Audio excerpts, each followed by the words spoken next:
di jalan Allah. Ini Masjid Enam Syuhada lagi dikunjungi sama Ketua Hilmi. Modal awalnya berapa Pak Yudi Pramuko? 750.000 rupiah aja. Jadi ini 500 jutaan nih barang. Sekarang udah habis 310. Masya Allah, tuh udah pakai keramik, laponnya tinggal. Granit tuh kayak marmer. Tuh, Masya Allah nih, sampai juga kita ke sini. Masjid Enam Syuhada, ngapa namanya Masjid Enam Syuhada, Ya, Pak Yudi? kita mau mendokumentasikan perjuangan dakwah nama anak muda pengawal Habib Rizik Syihab itu. Masya Allah. Yang dibunuh sama orang jahat di kilometer 50. Kilometer 50 ya. Itu kan simbol memperjuangkan dakwah itu kita harus memberikan segalanya untuk Islam kan ya. Untuk Masya dakwah Islam. Allah. Dan nama anak muda itulah yang sudah memberikan segalanya untuk Islam. Masya Allah. Apa nanti nama pemuda itu ada juga di sini mungkin diterapkan? Mungkin namanya 6 syuhada. 6 syuhada Iya, itu, 6 syuhada dipasang di sini, 6 syuhada. Beb Ali, apa yang dikomentarin dari ini semua, Beb Ali? Masya Allah, luar biasa. Dari uang 700.000, kalau pengen ternyata bisa. Bisa. Allah kirim. Tuh, bisa. Ya, dengan Masya. dengan masuk satu gang kecil, tapi Bapak ini luar biasa. Kecil tuh. Oh, Masya Allah ya. Satu call aja. Masya Allah. Perjuangan Pak Yudi Pramuko, YouTuber sejagat paling tua. Tertua di semesta. Tertua di semesta. Masya Allah. Tukang donat. Tukang donat. Tukang donat dari Paru. Ini saya laporkan dari lapangan ini, langsung dari Masjid Enam Syuhada. Masya Allah. Dan ini dia. Dalam lihat ah. Tuh, lihat tuh masjidnya. Tuh imamnya di situ tuh. Malam-malam lagi kita. Masya Allah. Masih kurang nih. Atapnya katanya transfer aja. Assalamualaikum warahmatullahi wabarakatuh. Saya Yudi Pramuko, tukang donat dari Parung, YouTuber tertua di semesta. Alhamdulillah wassalatu wassalamu ala rasulillah. Saya mau bicara tentang kemungkinan Pak Jokowi meminta suaka di Cina ya. Karena untuk menyelamatkan diri dan keluarganya ada kemungkinan. Ini sekedar imajinasi ya. Karena gara-garanya ada komentar di video saya yang pertama hari ini yang judulnya yang dibutuhkan Rocky Gerung yang sok tahu itu bukanlah penjara tetapi memeluk Islam. Itu ada komentar Pak Jokowi ke Cina kemudian jangan-jangan minta suaka. Bunyi roti. Berhenti lagi. Kemungkinan minta suaka itu perlindungan politik ya, seperti banyak ya tokoh-tokoh dunia yang kemudian ada masalah di dalam negeri minta suaka di luar negeri dan kemudian wafat di negeri itu, seperti Shah Iran itu wafat di, kalau nggak salah wafat di Amerika ya, atau siapa dulu Kesultanan Utsmani yang terakhir ya, Turki Utsmaniyah itu diasingkan ke Swiss satu keluarga dan meninggal di sana. Atau Idi Amin itu juga mengungsi ke Arab Saudi ya dari Uganda.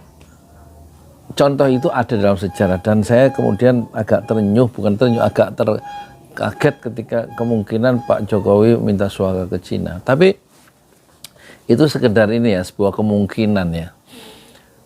Dan kemungkinan itu mungkin terjadi ya, kita punya rencana dan Allah punya rencana dan biasanya rencana Allah juga yang terlaksana ya. Kemarin minggu yang lalu Indonesia ke Cina, Pak Jokowi menjalin nota kesepahaman sampai 8 dengan pengusaha Cina. Ketemu Presiden Tiongkok Xi Jinping, ada 8. Apa kesepakatannya? Ya tentang kesepakatan tentang two country, twin park ya, dua negara dengan twin park itu taman yang kembar. Itu kan slogan yang sangat bersayap ya. Terus kemudian ada nota kesepahaman tentang pendidikan bahasa Mandarin. Terus ada tentang kesehatan. Jangan-jangan nanti di IKN ini, dalam rangka IKN maksudnya, IKN disiapkan 34.000 hektar untuk IKN. Ya. Luar biasa kan? Disiapkan pemerintah Indonesia di bawah kepemimpinan Pak Jokowi menjanjikan kepada pemerintah Tiongkok menyiapkan 34.000 IKN untuk para 40.000 hektar untuk investor. Ya. Tentu konteksnya adalah investor Cina kan, karena juga bicara dengan para pengusaha Cina di kota Chengdu, ya kan. Ini harus dicermati ya dengan cukup hati-hati dan dengan mata elang yang sangat tajam ini. Ya. Kesepakatan lain selain pendidikan bahasa Mandarin juga kesehatan. Kemungkinan nanti dokter Cina banjir ya menguasai IKN, bisa aja kan. Kemudian kesepakatan tentang budidaya laut, tentang apalagi itu pembukaan akses pasar produk pertanian tertentu Indonesia di Cina. Ya, ada kesepakatan situ pembukaan akses pasar dari Indonesia ke Cina. Kemudian ada lagi kesepakatan yang ada 8 itu, salah satunya misalnya riset ya. Riset dan pengembangan industri pemuliaan tanaman atau plant breeding ya, dan budidaya laut. Dan ini saya merasa harus dilihat ya dalam ambisi besar Cina sebenarnya. Kesepakatan ini akan dicaplok oleh Cina karena dia punya program ambisi dunia untuk menguasai membangun jalan sutra modern dengan konsep One Belt One Road, di mana 166 negara itu diintegrasikan ya, jalur-jalur perdagangan di 168 negara yang diintegrasi itu kan jalur perdagangan itu yang dikendalikan oleh seorang atau oleh Tiongkok dengan cara mereka menggelontorkan dana-dana besar untuk pembangunan infrastruktur di jalur-jalur yang sudah dipetakan oleh Cina itu, sehingga sekarang Djibouti itu takluk dan menjadi pangkalan militer Cina. Sementara di Sri Lanka karena tidak bisa membayar pelabuhan yang sudah dibangunkan megah oleh Cina dan tidak bisa dibayar dari pemasukan pelabuhan itu, sekarang kompensasinya pelabuhan itu diambil oleh Cina dan dikuasai oleh Cina selama 99 tahun di Sri Lanka. Dan kemungkinan Indonesia akan menjadi bagian protektorat Cina Kalimantan itu kalau utang-utang yang besar yang sudah digelontorkan itu tidak bisa dibayar. Mungkin Mahathir sudah mengingatkan ke Filipina, jangan mau dengan kerjasama dengan Cina, karena Mahathir di bawah kepemimpinan Najib kemarin itu ternyata dia dapat suap hampir berapa triliun, 2,3 triliun itu ya, yang diterima oleh pemerintahan sebelum Mahathir Muhammad yang mengalahkan Najib itu, ya kan. Dan kemarin sekarang Najib masuk penjara karena dia bermain-main dengan investasi dengan Cina yang gila-gilaan itu, ternyata dia mendapatkan suap yang besar ya. Contoh negara tetangga tidak berkutik ya pemerintahannya berhadapan dengan Cina yang main uang gila-gilaan. Dan kita harus hati-hati dengan 8 kerjasama yang baru ditandatangani nota kesepahaman itu antara Cina dan Indonesia 27 Juli 2023. Harus hati-hati. Kenapa? Ada ambisi besar Cina dengan One Belt One Road.